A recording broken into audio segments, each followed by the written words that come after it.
There are things in this life that age cannot prepare you for. 63 years on this earth, 2 wars worth of sleepless nights, a bypass surgery that nearly took me before my time. None of it prepared me for the afternoon my daughter called me from a gas station bathroom, whispering so quietly I had to press the phone against my skull just to hear her breathing. She didn't say much, she never did anymore, but I heard everything in that silence. Before I tell you the rest, go ahead and drop a comment below. Tell me where you're listening from today. I read every single one. My name is Leonard. I'm 63 years old, retired from 31 years in commercial plumbing, and until about 14 months ago, I was the kind of man who minded his own business, paid his taxes, fed his neighbor's dog when she went to visit her sister in Raleigh, went to church on most Sundays. I was quiet in the way that men my age learn to be quiet, not from weakness, but from understanding that most battles aren't worth the energy. My daughter, my only child, had been married to her husband for 6 years. I'll call him what he was, a predator who learned early that the best camouflage is a firm handshake and a good smile at church dinners. He worked in real estate, drove a clean truck, remembered people's names.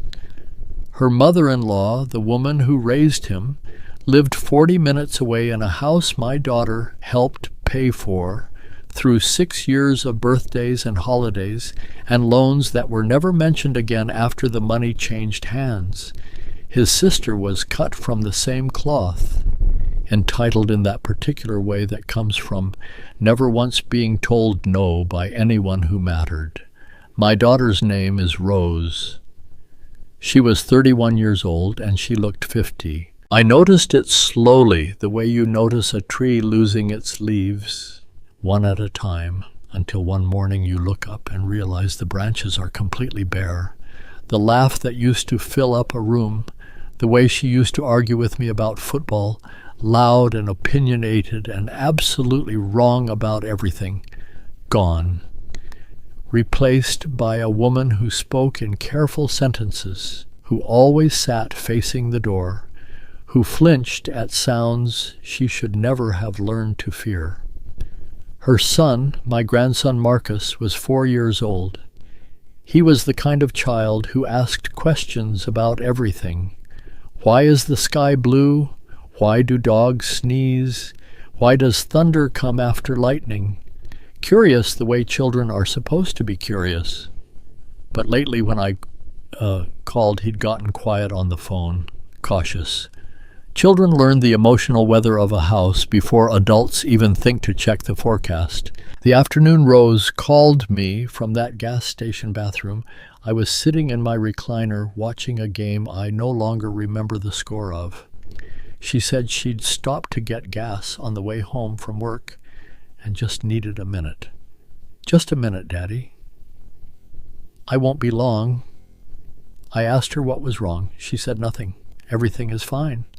And I said, Rose, baby, I know your voice. She was quiet for so long I thought the call had dropped. Then she said very softly, he pushed Marcus down the stairs this morning. Marcus was okay. He caught himself on the landing, but Daddy, he looked back up at him afterward, and he didn't look scared. He looked like he expected it. I sat with that for a moment. My 4-year-old grandson expected to be pushed. I told her to stay where she was. She told me not to come.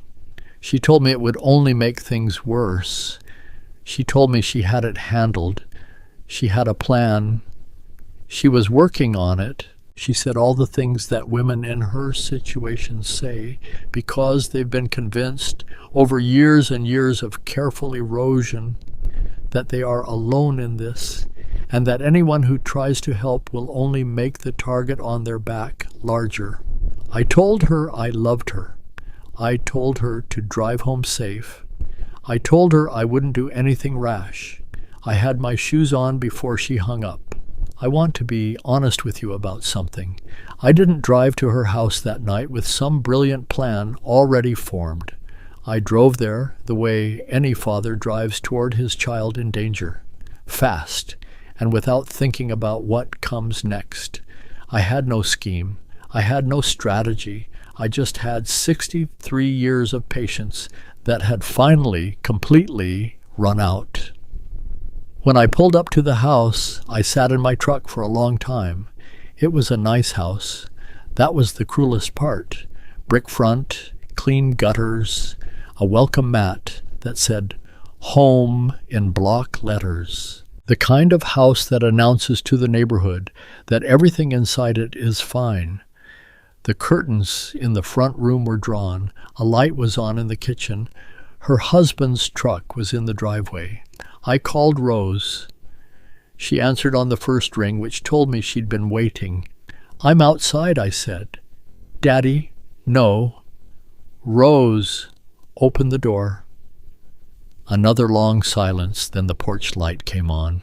She opened the door wearing a long-sleeved shirt in July. She was thinner than the last time I'd seen her, 3 months ago at Easter, when I'd noticed it but told myself I was imagining things. Her left eye had a yellowish shadow under it that someone had tried to cover with makeup. She'd gotten good at that, I realized. She'd had time to practice. Behind her, Marcus came barreling around the corner in his pajamas and crashed into my legs and held on. I picked him up and held him against my chest, and he pressed his face into my neck the way he used to do as a baby, and I felt something shift in me that I don't have a clean word for. Her husband appeared in the hallway. He was 6 feet tall, broad through the shoulders, and he had that look that certain men carry, the look of someone who has never experienced a consequence. He looked at me the way you look at a fly that's gotten into the house, mildly annoyed, not concerned. "Leonard," he said, "didn't know you were coming." "I wasn't invited," I said. Put Marcus down on the couch and told him to watch his tablet. He went without argument, which broke something in me quietly. Her husband crossed his arms. "Rose said everything was fine. I said I'd stop by anyway." He glanced at Rose. She was looking at the floor. "Well," he said, "you've stopped by.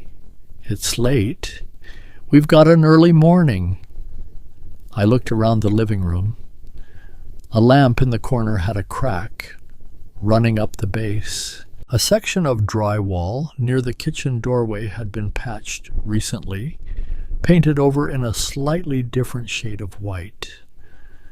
The kind of details you miss if you're not looking, the kind of details you can't unsee once you are. I told him I thought I'd stay for a while. His expression shifted slightly, recalibrated. He smiled. "Sure," he said. "Can I get you something to drink?" I said yes.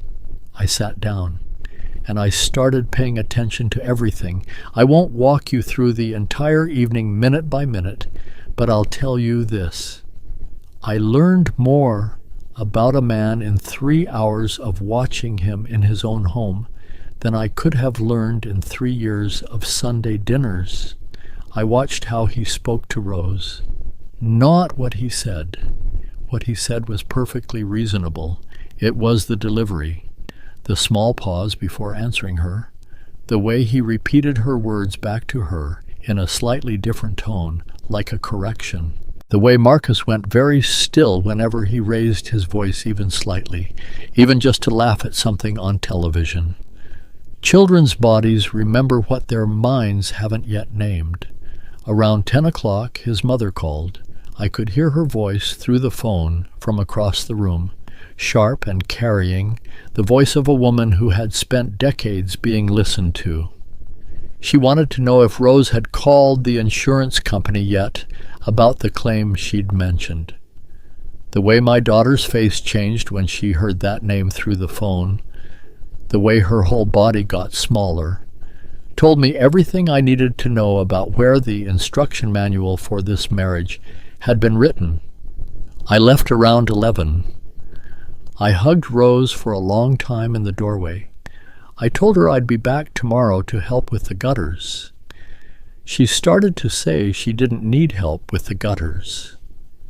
"I know you don't," I said. "I'll be here at 10. What I did next took me 2 weeks to set up properly because, unlike the version of this story where the older man charges in swinging, I had the one advantage that nobody in that house expected me to have. I had patience, and I had a plan. The first thing I did was call my buddy Raymond, who'd retired from the county sheriff's department 4 years ago and now spent most of his time fishing and offering legal opinions nobody asked for. I asked him what I needed to know. He told me. I wrote it down. The second thing I did was start showing up. Every day, not dramatically, just present. Dropping off groceries, fixing the loose board on the porch step, taking Marcus to the park on Saturday mornings. I became a fixture, invisible in the way that older men become invisible when they're not perceived as a threat. Her husband didn't like it, but he was smart enough to understand that a father helping with yard work is harder to object to than a father asking questions. He smiled. He shook my hand. He called me Leonard in that even tone that meant he was filing information away. His mother came over twice during those 2 weeks. I was there both times, pruning the rose bushes or pressure washing the driveway. She looked at me the way certain women look at things that don't belong to them, with a particular species of contempt that she was careful to keep just below the surface. She called me sweetheart once in the way that's designed to make a person feel small. I smiled and kept working. His sister came once with her 2 boys, who immediately commandeered Marcus's toys in the backyard and told him he was playing wrong. I watched from the kitchen window. Marcus sat down in the grass and stopped playing entirely, rather than fight for what was his. 4 years old, and already learning that particular surrender. I went outside and introduced a game that required everyone to take turns. The sister watched me from the porch with narrowed eyes. I smiled at her too. What I was doing during those 2 weeks, beneath the yard work and the grocery runs, was this. I was listening. Rose started talking again, slowly, the way a frozen pipe starts running when the temperature finally changes, haltingly at first, then in a rush. She told me things she'd never told me. Some of it I expected, some of it I'll carry with me the rest of my life. I documented everything, dates, incidents, descriptions. Raymond had told me exactly what format was useful and what wasn't. The third thing I did was talk to my daughter plainly. I sat across from her at her own kitchen table on a Tuesday morning after her husband had left for work, and I said, "Rose, I need you to hear me. You are not imagining this. You are not weak. You are not the reason this is happening, and I'm not leaving you alone in it." She cried for a long time. Then she said, "Daddy, I've tried to leave twice." Both times he found out before I could get out the door. His mother watches everything. His sister talks to him every day. I said, "I know. That's why this time it's going to be different. This time they're not going to see it coming. Here is what I need you to understand about the next part of this story. I am not a violent man by nature. I was never in the military, never in law enforcement, never someone who solved problems with his hands. What I had was 31 years of working in tight spaces under pressure, learning how systems fail, understanding where the weak points are. Plumbers don't force things. They find the path of least resistance and redirect the flow. The week everything changed began on a Thursday. Her husband came home in a foul mood. A deal had fallen through. I'd heard from Rose. His mother and sister were coming for dinner. Rose had been cooking since 3 in the afternoon, the kitchen spotless, the table set the way he liked it. Marcus had been bathed and dressed and was sitting quietly watching television, already trained to disappear during these evenings. I arrived at 5:30 with a pie Rose's mother-in-law had mentioned liking.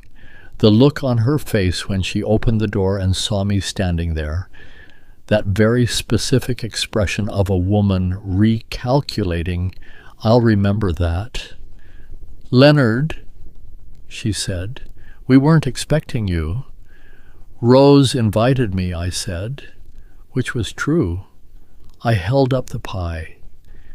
"She let me in, because what else do you do with a harmless old man holding a pie?" Dinner was tense in the particular way of families where everyone is performing normalcy for a different reason. Her husband sat at the head of the table. His mother held court from the other end. His sister contributed commentary on everything: the food, the neighborhood, Rose's job, the school they were considering for Marcus, which was apparently not the right school. Marcus ate quietly and did not look up much. I complimented the mother-in-law on her earrings. I asked the sister about her boys. I told a long, meandering story about a plumbing job I'd done in 1987 that went nowhere interesting. I was about as threatening as a throw pillow. After dinner, the men moved to the living room.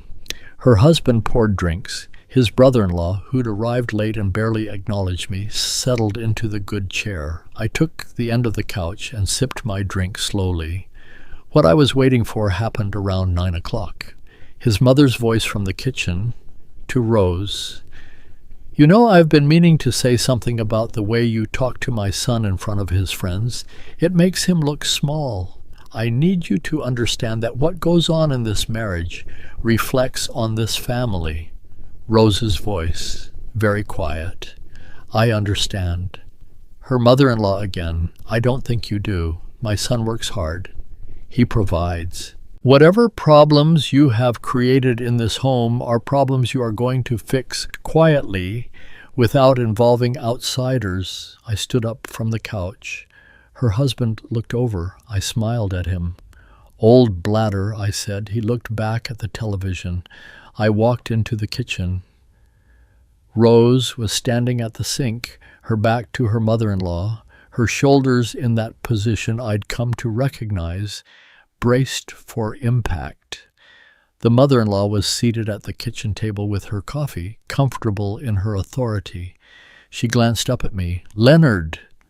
"This is a private conversation." "I know," I said. "I thought I'd join it." Her eyes went flat. "Excuse me." I pulled out a chair and sat down across from her. "I want to talk about the conversation you just had," I said, "and the one before that, and the ones I have on recorded voicemail that I haven't deleted."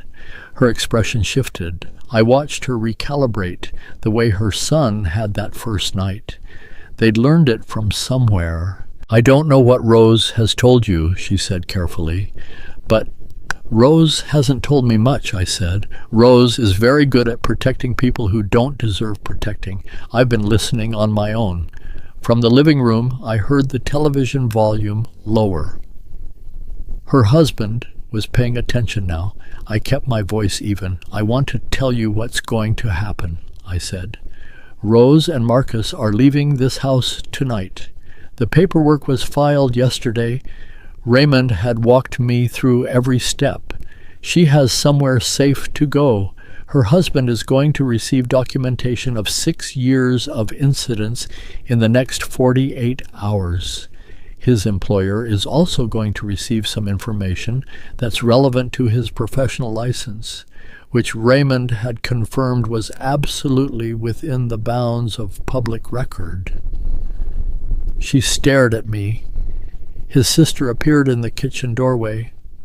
"And you," I said, turning to her. "You're going to go home tonight and explain to your brother that the man sitting across from his mother has copies of everything stored in 3 separate places, and that the only way any of this stays quiet is if this divorce is fast, clean, and fair."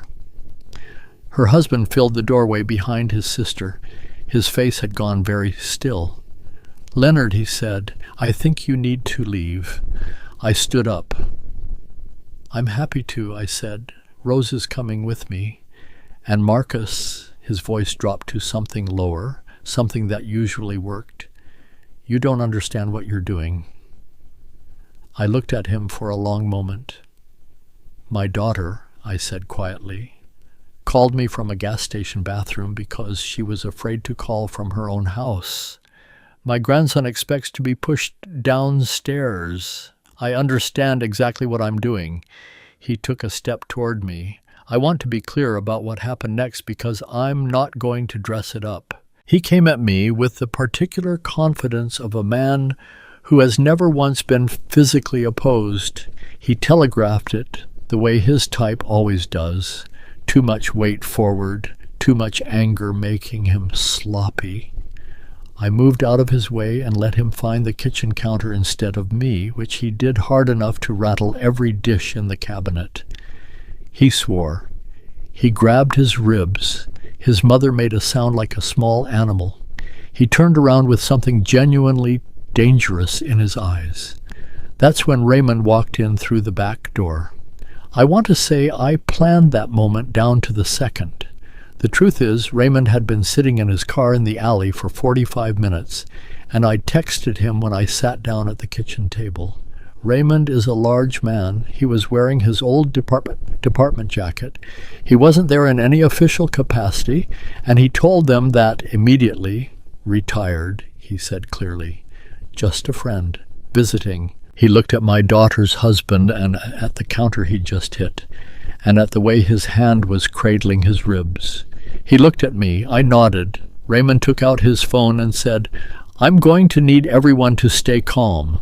I have the last 6 minutes of audio on here, and I'd rather not have to do anything with it." The room was completely still.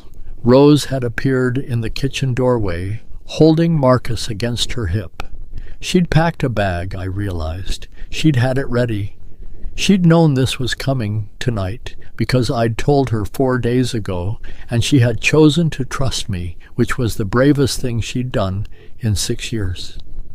We walked out through the front door. His mother was crying at the kitchen table. His sister was on her phone in the corner, calling him, I assumed, warning him. Her husband stood in the front room and watched us leave and said nothing. There was nothing to say. Raymond had everything he needed, and more importantly, they knew he had it. Marcus held my hand on the way to the truck. He was quiet for a moment. Then he said, "Grandpa, are we going to your house?" "Yes," I said. "We're going to my house." He thought about this. He said, "Is it going to be loud there?" I looked down at him. "No," I said. "It's going to be very quiet." He nodded like that was exactly the right answer and climbed into the truck. The divorce took 4 months. It was not entirely clean or entirely fast, because these things rarely are.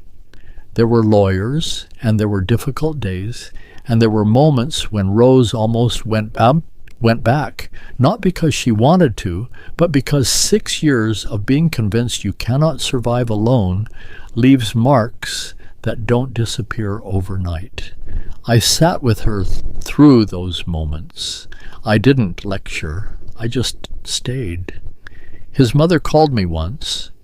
I let it go to voicemail. She said I had destroyed a family. I thought about calling back and explaining that the family was destroyed long before I showed up, but I decided she already knew that and didn't need my help understanding it. Marcus started kindergarten in September. His teacher sent home a note after the 3rd week saying he was one of the most curious children she'd had in years, that he asked questions about everything. I cried a little bit when Rose told me, in the good way, the way that means something has come back that you were afraid you'd lost. I want to talk to you directly for a moment, if you'll let me.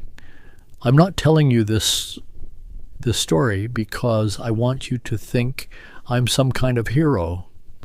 I moved slowly. I made mistakes. There were 2 weeks in the middle of all this where I wasn't sure I was doing the right thing, where I wondered if I was making it worse, where I sat in my truck outside that house and talked to my wife, who's been gone 11 years now, and asked her what she would do. I think she would have done exactly what I did, just quieter. She was always better at quiet than me. Here is what I know after 63 years. The people who hurt families like this, and I mean the whole network of them, the husband and the mother and the sister and everyone who saw what was happening and said nothing, they count on one thing above everything else. They count on you staying isolated. They work very hard to make the person they're hurting feel like she is alone, like her family has either given up or doesn't understand, like the only relationships that matter are the ones they control. They are terrified of the moment you stop accepting that. If you have a Rose in your life, a daughter, a sister, a friend, someone you've watched go quiet over the years, I'm not telling you to do what I did. I'm telling you to stay close. Keep showing up. Keep saying her name out loud in the presence of the people who've been working to erase her. Let her know that the version of her you knew before is still the version you're waiting for. Sometimes the most powerful thing a person can do is simply refuse to leave. And for anyone listening who is the Rose in this story, I need you to hear this clearly. Your family has not forgotten you. Your silence makes sense. Your fear makes sense. The story you've been told about why you have to stay is a lie that was built over time, specifically to keep you from testing whether it's true. It's not true. Marcus asked me last week out of nowhere why I always carry my phone when we go to the park. I told him I like to stay reachable. He thought about it for a second, the way he thinks about everything with his whole face. Then he said, "In case someone needs you?" I told him yes, exactly that. In case someone needs me. He ran off to climb the jungle gym, completely satisfied with the answer. I watched him go and thought about all the years I spent minding my own business, quiet the way men my age learn to be quiet. And I thought about my daughter in that gas station bathroom whispering into a phone because she needed a minute. Just a minute, Daddy. I'm grateful every day that I answered. If this story meant something to you, share it with someone who might need to hear it today. And tell me in the comments, was there ever a moment when someone showed up for you when you needed it most?